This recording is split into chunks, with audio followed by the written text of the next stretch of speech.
Hola querido suscriptor de mi canal, Kenny Giselle Aguirre Pavón. El día de hoy vamos por la página 74 de El oro de los dioses. Dice: las especulaciones no pagan derecho, y por ello considero también concebible nuestros recién llegados astronautas hayan podido pelear a esos de electrones de sus construcciones, habrían podido vaporizar electrones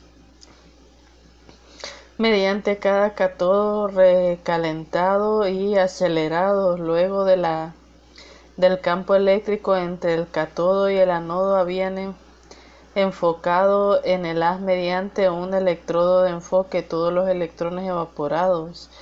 Quedarían así formando un haz.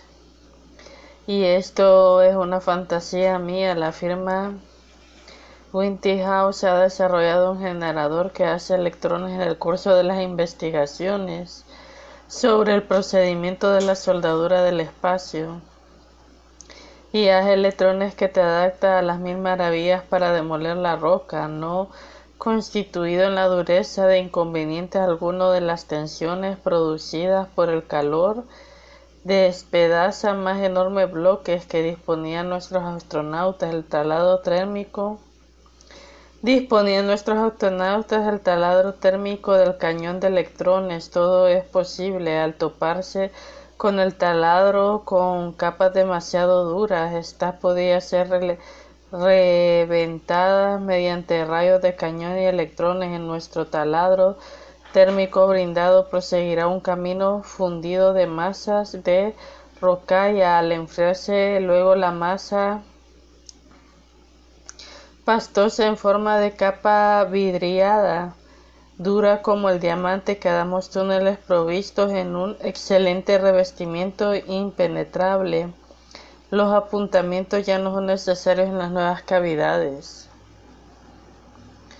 Que me ha inducido a hacer estas conjeturas que ha sido en los túneles del Ecuador, que Juan Morí dice que está paredes vidriadas, sobre todo las galerías largas y rectas, que los grandes recintos han sido abiertos con explosiones. Estas entradas de túneles pueden apreciarse como han sido reveladas capas enteras de rocas. Igualmente se ve una puerta de marco rectangular abierta por este camino de procedimiento de las capas en el que está dispuesta la roca, así como los elementos de construcción. Puede apreciarse, no pueden ser obra de la naturaleza, de interacciones de agua, por ejemplo, del cuidado de planificación que hablan de pozos.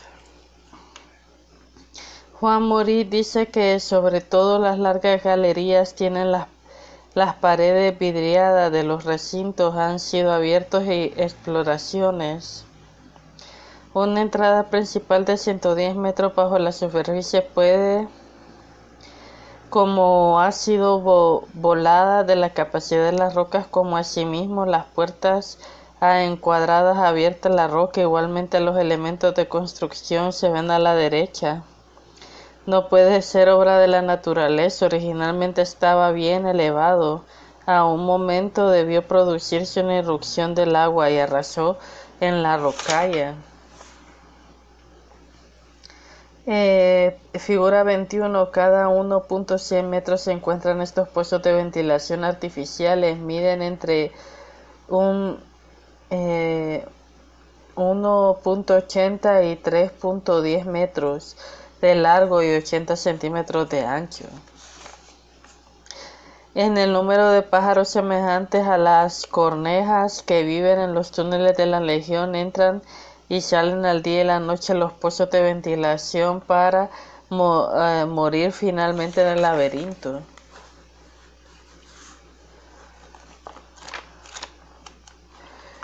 La ventilación practicados por la precisión de intervalos regulares tienen un promedio de 1.80 metros y 3.10 metros en lo largo y en los 80. A lo largo de estos conductos de aire salen laberintos, bandadas de pájaros semejantes a las cornejas, que van regresando el día tras día al morir finalmente en la mazmorra. Aquí las insondables profundidades. Después de muchos años, cada día permanecían alejando todo el peligro de ser descubiertos.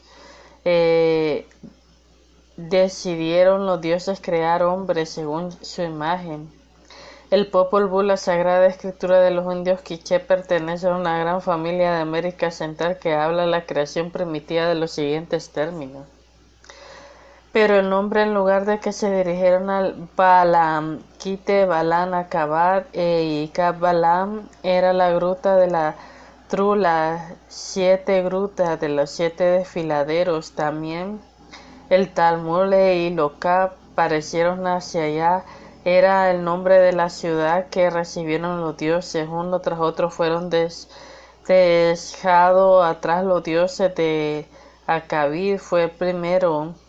También Maucat dejó detrás de su dios, pero el Acabid no se desapareció en el bosque, sino que en un monte árido, desaparecido del Arcabis.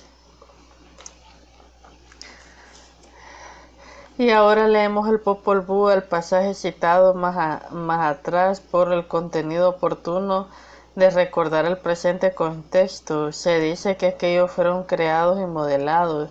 No tenían madre ni padre, sin embargo llamaban hombres, no nacieron de hembra, fueron hechos por el Creador, ni por el artífice, ni por Alom, ni por Acholón, fueron formados milagrosamente por un portento. En una tabla escrita de caracteres cuneiformes que fue hallada por el Nippur, ciudad de la antigua Babilonia, que fue una sede de Dios Sumero Elil alrededor del año 3000 AC, se lee como lo siguiente acerca de la creación del hombre. En aquellos días, en el taller de los dioses, en su morada de Duku, fueron formados el Lahar y el Asman.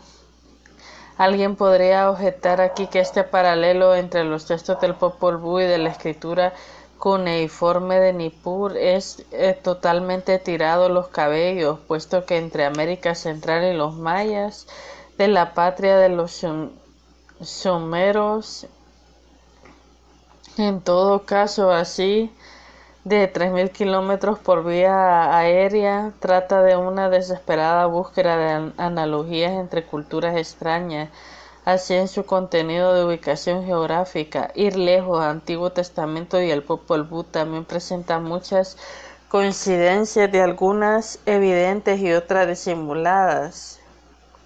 Para el lector escéptico, vayan algunos ejemplos. Moisés 1:11.1 Puede que tu mundo hablaba la misma lengua y empleaba las mismas palabras. El Popol Vuh, ahí había de salir el sol, tenía la misma lengua y no adoraban la madera ni la piedra. Moisés 11:14-21 Moisés extendió la mano sobre el mar y lo retiró el Señor soplando en la noche del viento seco y abrasador, y convirtió el seco en el agua que quedó dividida. Entraron los hijos de Israel por medio del mar seco, porque el agua estaba como muro de derecha e izquierda de ellos. El Popol Vuh, apenas se dieron cuenta de la forma que había la cruzada del mar, lo atravesaron, y si hubiese estado ahí, caminaron sobre piedras de la arena. Subieron piedras redondas y caminaron sobre las hileras de piedras. Arena movediza llamó el lugar. Los que atravesaron el mar dividido le dieron nombres. Así llegaron a la otra orilla. Moisés 1:9-12 Este es el camino de la alianza que concierto de mí y vosotros, todos los seres vivientes de vosotros. El Popol Vuh esto ayudará cuando acudáis a mí, este signo de la alianza, pero con mucha pena ahora debo irme. Daniel 3:21 Y el punto fueron atados aquellos varones echados al horno al fuego, y replicó que veo 4 hombres sin ligaduras, ilesos, paseándose en el punto del fuego, cuando tiene aspecto de un ser celestial. Ahí enseguida entraron al fuego. en la casa del fuego. Además era todo llamas, pero no se quemaban la piel tersa y el rostro hermoso que lucían al amanecer. Le deseaba la muerte en los lugares porque habían pasado, pero esto no sucedió. La confusión hizo presa del Xibalba. Cabría preguntarle que todo esto que rodea la escritura cuneiforme sumera del Antiguo Testamento del Popol Vuh y sus túneles. Estoy presentando los argumentos que apoyan la convicción en el Homo sapiens procede a una fuente única y saber los autores de la creación misma. Solo mucho después, cuando los pueblos y razas se habían aparecido en el globo, se añadieron nuevas expectativas en distintos lugares. Tradición primitiva oriental, todas las tradiciones, sin embargo, conservó el núcleo del actor creador. Los dioses crearon el primer hombre de la imagen, la creación del hombre, los seres extraterrestres. No atenta de mí ni la teoría de la formación, la vida contra mi teoría y la evolución. Es hora de dos preguntas. La primera, ¿qué acontecimiento desencadenó el proceso de formación del hombre? La otra, ¿por qué entre todos los homínidos solo el Homo sapiens llegó a ser inteligente? Hay muchas respuestas. Conveniente ninguna. Al fin de cuentas, alrededor de 1 millón de años, todos los homínidos tenían un cerebro alrededor de 400 centímetros al 3. Cuando ciertos miles de años más tarde el clima hizo bajar que los monos de los árboles, lo hizo ciertamente todo, no solamente aquella especie predestinada a transformar al Homo sapiens en la capacidad de fabricar instrumentos que hubiese sido condición para el desarrollo de la supervivencia. Entonces no debería quedar monos en el mundo. ¿Acaso es necesario transformarse el hombre para sobrevivir? Pregunta Oscar Maert en el libro El comienzo fue el fin, tratando del problema de la formación del hombre y el planeta de Maer, algunas preguntas muy sugestivas. Sí hubo una raza de monos a causa del temor de las fieras, a fin de alimentarse con más facilidad, vio inducida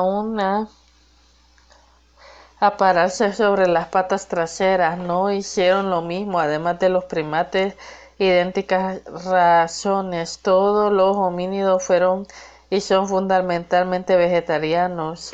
También fueron antepasados del hombre, solo hicieron carnívoros durante el proceso de la formación del ser humano. Se dice que alimentarse de carne habrá sido signo de inteligencia, hasta un proceso que puede resultar más fácil y mejor. Los lobos, los gatos, los monteses agradecen el cumplido que había venido haciendo varios millones de años antes, porque la noche a la mañana a nuestros antepasados les resultó fácil alimentarse de carne. ¿Desde cuándo es más fácil matar a una gacela o un bisonte que coger el fruto de un árbol? Durante el último 1.000.000 de años hubieron alternamente muchos periodos de sequía y lluvia. Todos los monos pudieron retirarse a los bosques para hacer una vida habitual. ¿Por qué lo hicieron todos los primates? Trata aquí las pruebas de la teoría científica y jamás se posarse apoyando las pruebas. No se trata tampoco de una religión sustitutiva, como llama despectivamente algunos críticos la teoría de la religión sustitutiva. Entonces, lógicamente, más sagradas verdades científicas de la época que fueron simples teorías habían tenido igualmente religiones sustitutivas. Hombre corriente, no en la situación de llevar a cabo la serie de experimentos de situación, llevar a cabo necesarios para probar la teoría, no se verá obligado a creer teorías científicas aún el riesgo más adelante de investigaciones demuestren estaba en el error.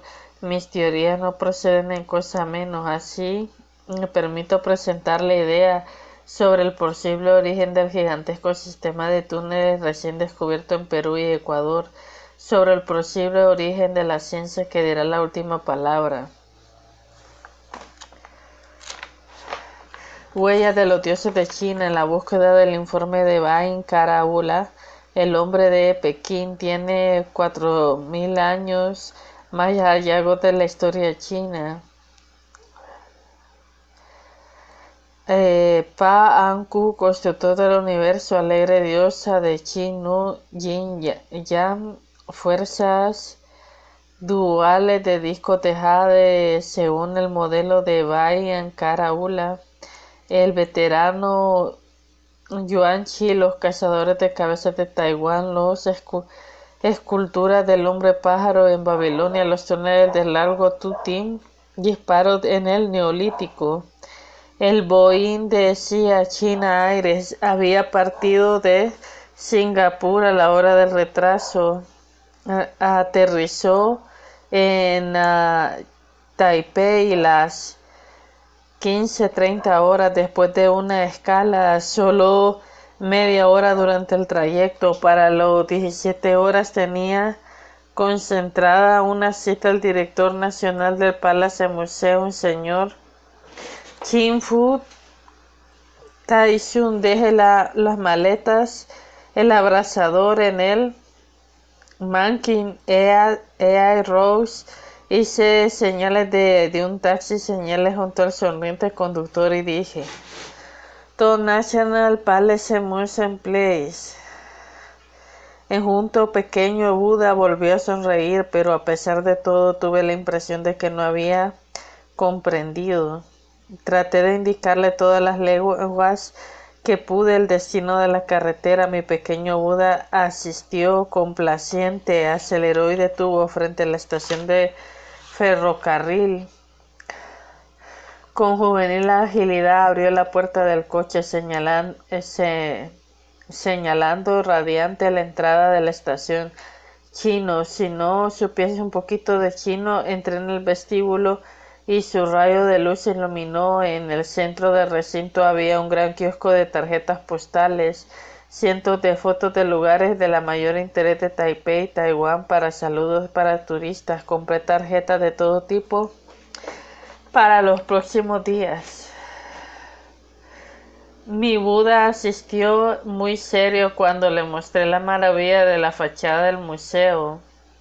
Subimos nuevamente al coche, recorridos todo el trayecto de que vuelva al museo. Estaba ya casi al lado del hotel. En el señor Chin-Fu Shun no había ninguna dificultad de hacerse entender. Habla el alemán que estudió en Berlín. Lo sabía que el señor Chi, director de Lian Taipei de Lucerna, restaurante chino donde hubo comido en la vida. El señor Chi ha pasado mayor parte de la vida como miembro del servicio diplomático de Chiang Kai-shek antes de dedicarse a la gastronomía suiza. Mi amigo Chi sabe bien que ando obsesionado sobre la pista de los hallazgos de Bain Karaula. Figura 23, valiéndose de la tarjeta postal que conseguí en mi junto. Buda me condujo al hermoso Palace Museum Taipei, donde me esperaba el señor Chin-Fu Tai-Shun. Ahí la frontera chino-tibetana del arqueólogo chino Che Putei descubrió en 1938 aquellos 72 platos de granito y 2 centímetros de espesor en el centro que prestan el agujero desde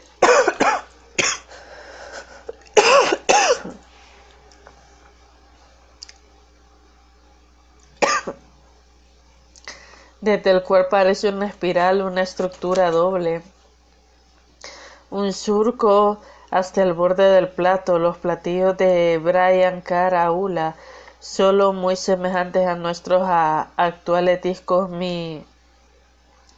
microsurco. Durante años trabajaban especialistas tratando de descifrar el misterio de los platos de granito, hasta que en 1962 el profesor Tu Noi de la Academia de Prehistoria de Pekín logró descifrar una parte importante de la escritura acanelada del análisis revelaron importantes cantidades de cobalto físico, constataron unas piezas que tenían un elevado ritmo vibratorio, lo que hace suponer en algún momento estuvieron expuestos en altas tensiones eléctricas.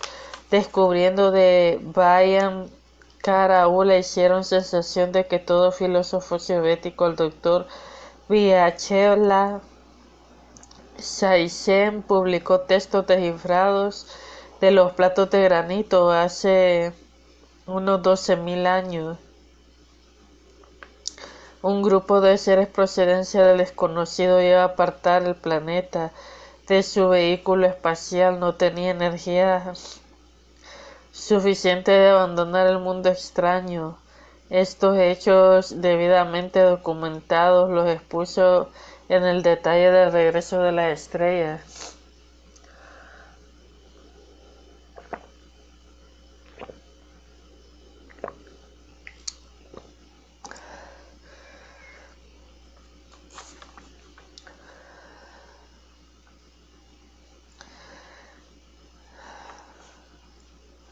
Según la noticia publicada en Moscú, el informe de los científicos sobre los platos de granito había sido depositado en la Academia de Pekín en el Archivo Histórico de Taipei, que fue motivo del viaje de Taiwán.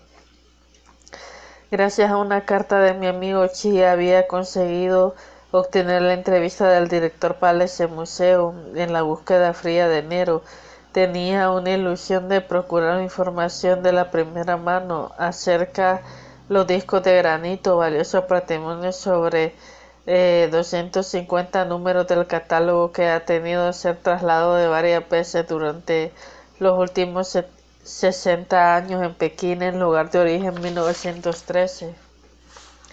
Durante la revuelta del Kuomintang en 1918, durante una guerra civil en 1937, cuando el Mao Zedong fundó la República Popular de China, estableciendo en Pekín como capital. Desde 1947 los tesoros artísticos están guardados en Taipei. Una fina tarjeta del amigo Chi, saludos y recomendaciones de su querido Chiang Fu-tung, tuvo la virtud de abrir a todas las puertas hasta el despacho jefe, el director de salud, el alemán. Solo cuando me escuché por el retraso, deshecho sonriente y mi explicación con una larga frase en chino, figura 24. Todas estas fotografías de este libro están en un videolibro que hice. Ahí están todas las fotografías del libro. El director de Palamusia, el señor Chan Fu Tushun, sostiene varias conversaciones muy interesantes. Usted, amigo mío, consiguiente, mi amigo, bienvenido a China. ¿En qué puedo servirle? Mientras nos dirigimos hacia la mesa, dijo en una voz alta: aquí en una orden, ya antes de sentarnos.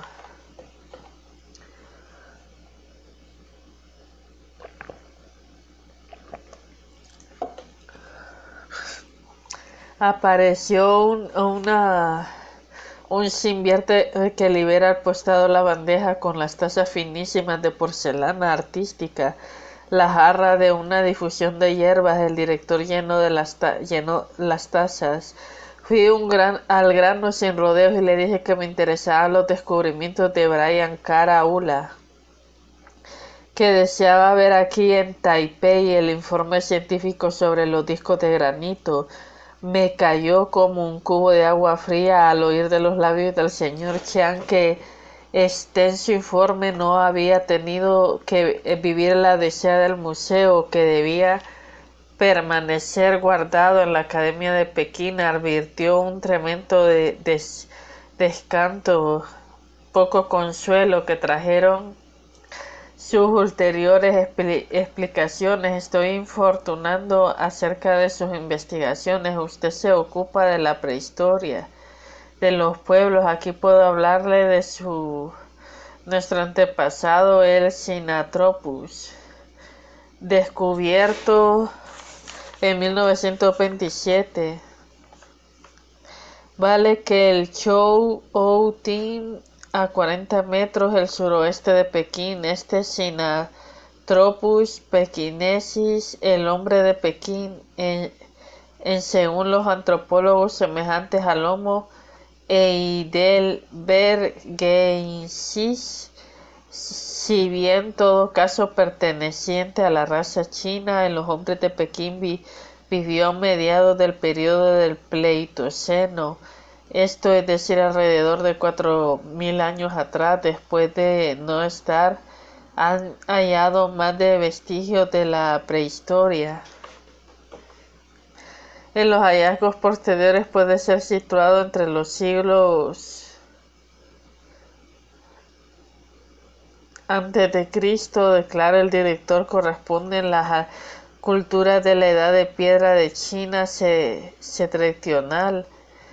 En la cultura Yan Chao, el Huangho, cerámica en cintas alrededor del siglo 20 AC, se habían desarrollado la cultura del Mancha, la cultura de la cerámica negra, la cultura de la piedra sobre el Chen Ten-ai, Cautún hacia los comienzos de la edad de bronce y sus ornamentación recargada, el Tao Tei, la cabeza del glutón, el Lei Wen, los dibujos de los rayos quebrados. Entre los siglos que perfeccionaban los 2000 ideogramas de los dibujos de los símbolos, textos cifrados entre la escritura que sostenían los oráculos. Los chinos habían tenido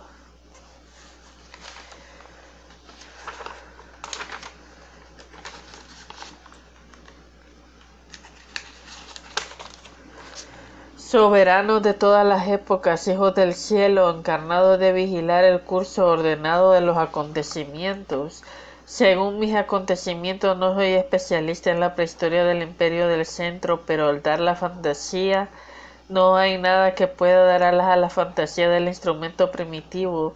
Ni siquiera las trazas de las pinturas de las cuevas. Hay huesos e inscripciones, pero más antiguos son los posteriores a los 3000 AC, que dicen las inscripciones de los huesos. Hasta ahora no han podido ser descifradas. Fuera de eso no hay nada más. Solamente un jarrón puede desenterrarlo en el Anyak, cerca del Hunan, correspondiente próximamente en el año 2800 a.C. Discúlpeme, señor director, pero este antiguo pueblo chino tiene que haber dejado testimonios de su prehistoria. ¿No habrán acaso ruinas misteriosas, restos de murallas gigantescas? ¿Puede seguirse el rastro de la historia de China sin ningún vacío hasta el emperador Huangdi, que vivió en el año 2698 a.C.?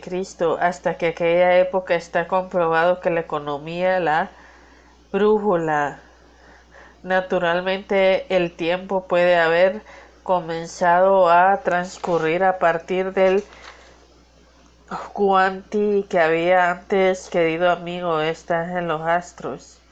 ¿Cómo son los astros? Todo a pesar de que había un bombón para ti y esta conversación había uno. El señor Chan sonrió.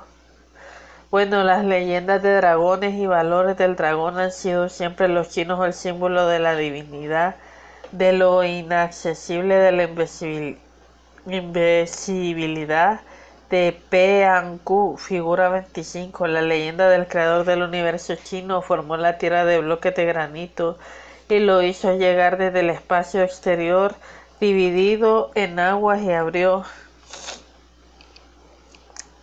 Figura 25. El chino, el dios Peanku, legendario hijo del caos, creador del universo chino, había construido el mundo de bloques de granito que llevaron volando del espacio.